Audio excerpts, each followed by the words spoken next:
Започваме с нещо, което звучи, направо като сценарий за холивудски екшън. Но според източниците пред нас това се е случило в реалността. Абсолютно.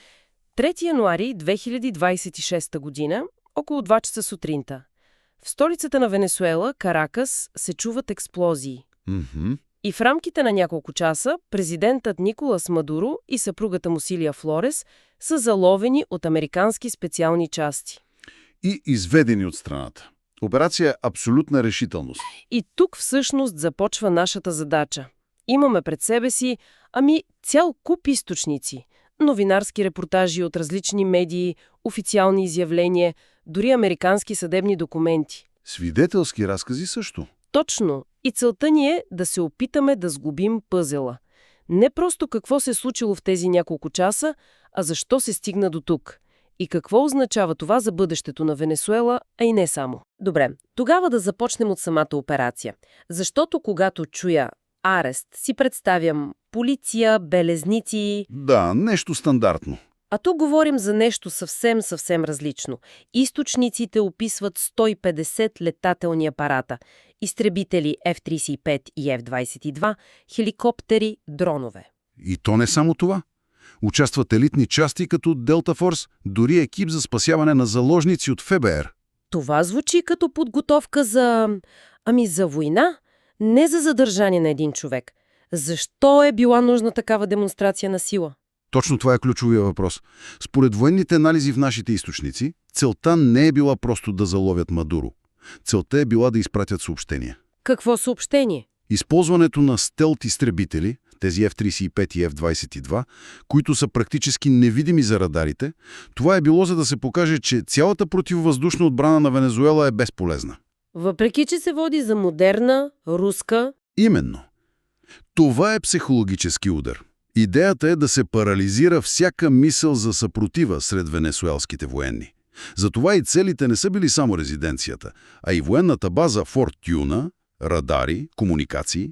Значи, планът е бил да се обезглави командването. Да се предотврати всякакъв организиран отговор.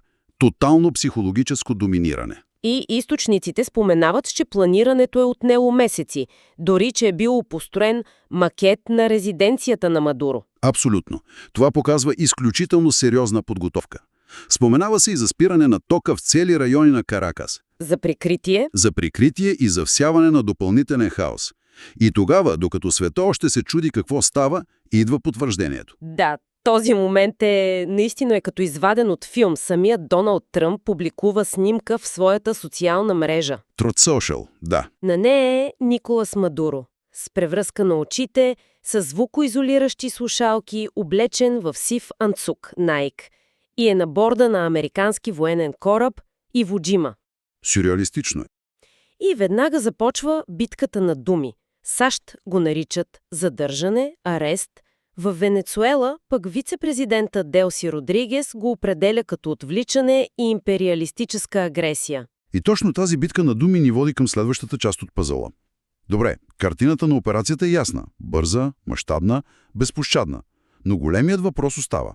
Защо? Как САЩ оправдават подобно нещо в 21 век? И тук нещата стават наистина интересни. Защото източниците ни показват две напълно различни, почти паралелни реалности. От една страна официалната, юридическа причина... Да, това е обвинението за наркотероризъм. То е повдигнато още през 2020 година, но сега е актуализирано. И какво гласи то? Според американското правосъдие, Мадуро, съпругата му, дори синът му, Николас с прякор Николасито и други висши фигури са превърнали Венесуела в наркодържава. Силно обвинение? Много. Твърди се, че са си сътрудничали с колумбийски партизански групировки като ФАРК и ЕЛН, но и с нещо ново и много опасно – бандата Трен де Арагуа. Чакай малко, за ФАРК сме чували покрай конфликта в Колумбия. Но какво е това Трен де Арагуа? Защо е толкова важно? Защото той илюстрира разпада на държавата. Трен де Арагуа започва като обикновена затворническа банда, но се разраства до транснационален престъпен синдикат. В цяла Латинска Америка? С пипала навсякъде, да. Занимават се с всичко. Трафик на наркотици, на хора, поръчкови убийства. И според обвинението, режимът на Мадуро не просто си е затварял очите, а активно ги е използвал. За да пренасят кокаин. Тонове кокаин към САЩ и Европа. А в замяна получават оръжие и пари в брой, за да заобикалят санкциите. Това е официалната версия. Правоприлагане срещу престъпен картел, маскиран като правителство. Добре, това е едната история. За пред Садам, за пред международната общност.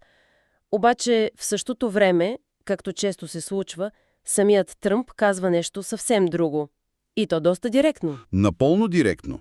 В свои изявления, цитирани в няколко от източниците, той казва, че ключов мотив е достъпът до петролните резерви на Венесуела, най-големите в света. И изобщо не го крие. Никак. Дори заявява, цитирам, че американски компании ще влязат, за да поправят счупената петролна инфраструктура и че САЩ ще управляват страната, докато се осъществи преход. Значи имаме две напълно различни истории. Едната е за борба с престъпността, другата е за ресурси и контрол. Не е ли странно, че дори не се опитват да ги съвместят? И точно това е един от ключовите моменти, които анализаторите посочват. Това е стратегия на двойните послания. Насочена към различни аудитории. Точно. За вътрешната публика в САЩ, която е уморена от войни, борбата с наркокартелите звучи много по-приемливо. Легитимно? Но за Уолл Стрит и енергийния сектор посланието е ясно. Венезуела отново е отворена за бизнес. И този цинизъм, това двойно говорене, създава огромен хаос. Абсолютно. И докато Вашингтон излъчва тези две съобщения, какво се случва в самия Каракас? Кой поема властта? Настава ли вакуум? Реакцията е светкавична и много показателна. Още докато операцията е в ход, вице-президентът Делси Родригес, която е изключително близка до Мадуро, поема контрола. Как така? Върховният съд, който е изцяло лоялен на режима, и нарежда да заеме поста. Няколко дни по-късно, на 5 януари, тя полага клетва като изпълняващ длъжността президент. Чекай, има и още един детайл, нали? Да, един почти театрален детайл. Клетвата е приета от нейния брат Хорхе Родригес, който е председател на парламента. Невероятно. Значи цялата тази мащабна, скъпа и кървава операция, за да се стигне до същото, но с друго лице. Властта буквално остава в семейството. Точно. Анализаторите в източниците наричат това мадуризъм без Мадуро. Това е ключов термин, който трябва да разберем. Не става дума само за диктатора, а за системата. Да, става дума за цяла система, изградена върху лоялност, контрол, корупция, потискане на опозицията.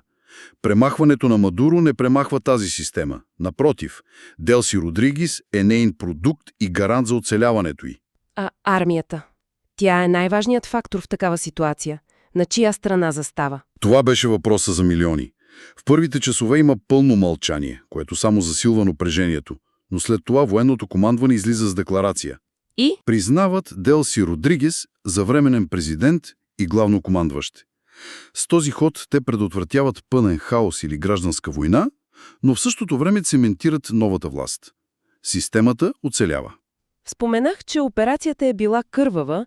Има ли данни за жертви? За съжаление, да. И тук източниците са доста конкретни. Говорим за най-малко 23 венесуелски военни. Има и други, нали? Да. 32 кубински военни и служители на разузнаването, които очевидно са били част от охраната на Мадуро. И 2 цивилни. От американска страна се съобщава за 7 ранени. Това променя картината от чиста хирургическа операция към истинско сражение.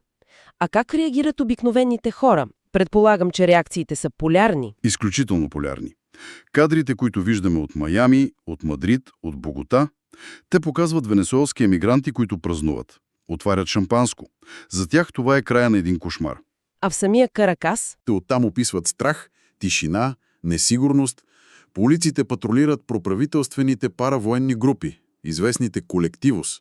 Това са онези моторизирани банди, лоялни на режима, нали? Използват ги за сплашване. Точно те.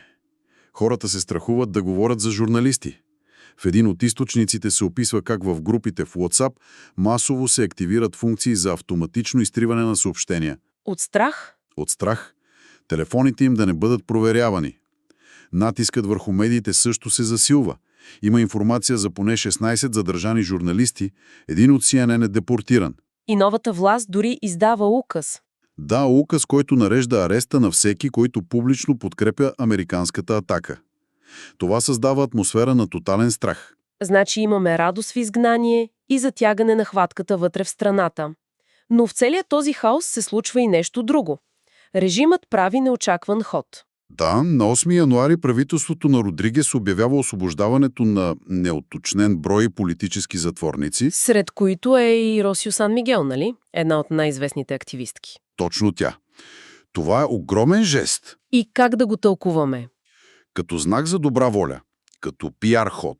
Тук отново имаме две версии. Според Тръмп, това е пряк резултат от американския натиск.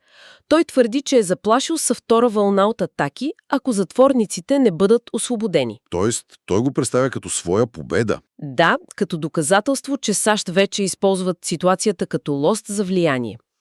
Според други анализатори обаче, това е много хитър ход от страна на самата Родригес.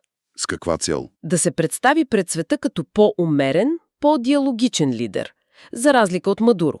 Да покаже, че с нея може да се преговаря. И изглежда, че Вашингтон е склонен да приеме тази нова реалност. Вместо да подкрепят опозиционния лидер Мария Корина Мачадо, която според мнозина спечели изборите през 2024. САЩ сякаш са готови да работят с дясната ръка на Мадуро. Самият Тръмп казва, че Родригес сътрудничи. Това е огромен обрат. Огромен и много прагматичен от гледна точка на американските интереси. Сценарият, който се очертава, е точно смяна на лицето, не на системата. Приоритет стават стабилността и петролът. Точно. Стабилност, за да се рестартира петролния сектор и сигурност, за да се спре потока от наркотици. Пълната демократична промяна, която би донесла несигурност, тя изглежда остава на заден план. А как се гледа на самата операция от гледна точка на международното право, извън геополитическите сметки? Повечето експерти, цитирани в източниците, са единодушни.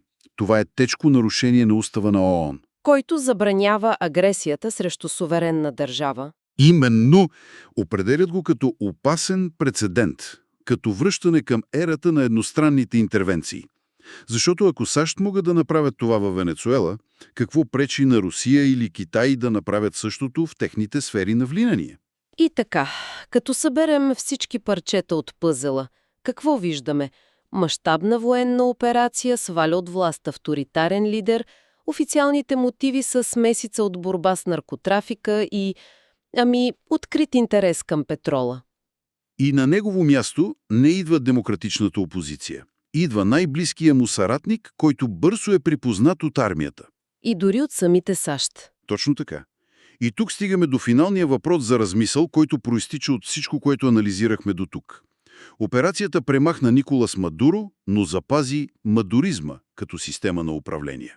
Новия лидер Делси Родригес изглежда готова да сътрудничи по ключови въпроси като петрола и сигурността. В замяна, но това да запази властта си. И въпросът, който остава да виси е: дали това е първа стъпка към истинско освобождение за венецуелския народ, или е просто смяна на една форма на контрол с друга? По-прагматична, по-ефективна, в която концете вече се дърпат по-директно отвън.